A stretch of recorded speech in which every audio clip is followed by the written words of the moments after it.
Hi, I'm Andy and this is question 7 on the OCR Mechanics 2 paper from January 2011. For the playlist for this exam paper or more revision resources, click the I in the top right corner. In question 7 we've got 3 small smooth spheres A, B and C of masses 0.2, 0.7 and m kilograms, and they're moving in a straight line on a smooth horizontal table. Initially B and C are stationary and A is moving with velocity 1.8 meters per second directly towards B. The coefficient of restitution for the collisions between A and B is E. Immediately after the collision, the speed of A is greater than the speed of B. And in part 1, we need to calculate the set of possible values of E. Let's start the question by drawing a diagram which represents the collision between A and B. A has mass 0.2 kilograms, B has mass 0.7 kilograms. A is moving towards B with a speed of 1.8 meters per second, and B is stationary. Okay, after the collision, the particles have the same masses, and we know that the speed of A is greater than the speed of B. And what that means is it's not possible for them both to be moving in this direction. Because if the speed of A after the collision is bigger than the speed of B, it would have to travel through particle B, which means that A must be travelling to the left. We'll call the velocities of the particles VA and VB, and we'll write down an equation for the law of restitution. The law of restitution says the difference between the separation velocities of the particles divided by the difference between the approach velocities of the particles is equal to the coefficient of restitution. So the difference between the separation velocities is VB minus negative VA. The difference between the approach velocities is just 1.8 meters per second because B is stationary. So that must be equal to E. The numerator becomes VB plus VA, and if we multiply up by 1.8 we get 1.8E. Then if we rearrange to make VB the subject, we get VB is 1.8E minus VA. Next we'll consider conservation of momentum. So we have 0.2 times 1.8. B has no momentum because it's stationary, so that must be equal to 0.2 times negative VA plus 0.7 times VB. 0.2 times 1.8 is 0.36, and we can replace our equation for VB with what we found in our law of restitution equation. So we get minus 0.2 VA plus 0.7 lots of 1.8E minus VA. Expanding and simplifying on the right hand side gives us negative 0.9 VA plus 0.7 times 1.8E, which gives us 1.26E.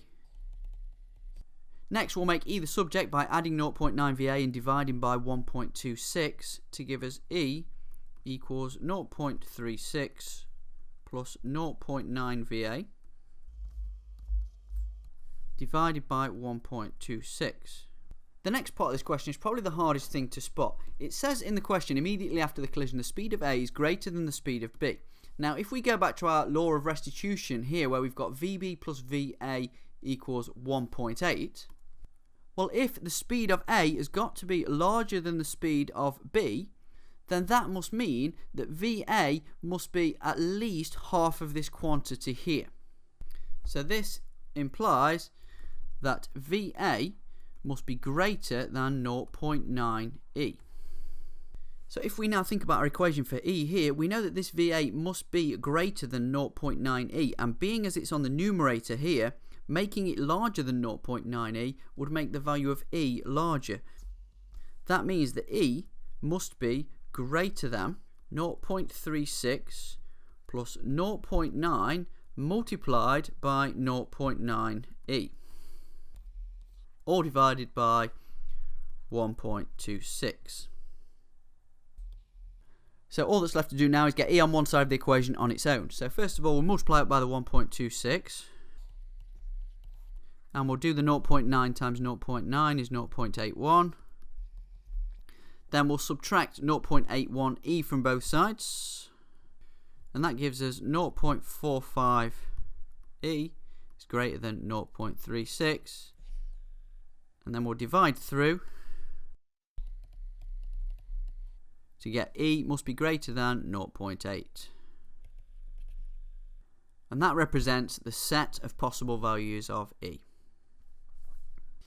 In part 2, we're told that the speed of b immediately after the collision with A is 0.75 meters per second, and then B goes on to strike C directly in a perfectly elastic collision. That's telling us that E equals 1 for this collision. And after the collision, it says that B has a speed of 0.25 meters per second, and we need to calculate the two possible values for the mass of C. Again, it would be useful to have a diagram. So before the collision, we've got B and C. B has a speed of 0.75 meters per second and a mass of 0.7 kilograms. C is stationary and has a mass of m kilograms. After the collision, we have two possible scenarios. We currently don't know the velocity of C, but being as B is travelling to the right, it must be the case that after the collision, C is travelling to the right. We'll call that VC. That is the same in both scenarios. However, what we don't know is which direction B travels in. All we know is that its speed after the collision is 0.25 meters per second. So in one scenario, it travels to the left with 0.25 meters per second. And in the other scenario, it travels to the right with 0.25 meters per second. Okay, we'll call this situation 1 and we'll call this situation 2. So in situation 1, we'll write down an equation for the law of restitution. So the separation speed will be VC minus negative VA, which will just put us plus 0.25, divided by the approach speed, which is just 0.75.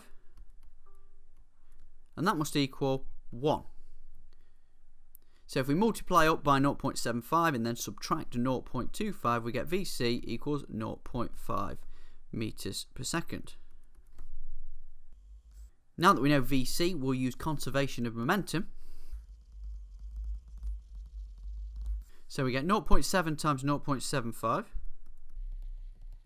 equals 0.7 times negative 0.25 plus VC times m. We know VC is 0.5 though, so plus 0.5m. In order to solve this, we just add the first term to the left hand side and then divide through by 0.5. And that gives us 7 over 5 or 1.4. Next up, we'll consider situation 2. Again, using the law of restitution. We have a similar calculation to last time, but not quite the same because both particles are travelling in the same direction. So the separation speed will be VC minus 0.25.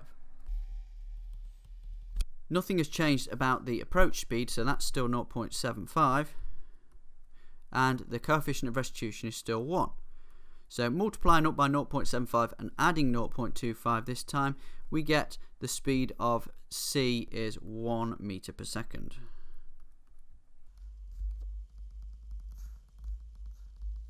Like in situation 1, we've got the same momentum before the collision. However, after the collision we're slightly different again because both terms will be positive this time. And also the velocity of C is different as well. It's 1 meter per second. So we get 0.7 times 0.25 plus 1 lot of m, or just m. So rearranging that, we get 0.7 times 0.75 minus 0.7 times 0.25, which gives us 0.35 kilograms.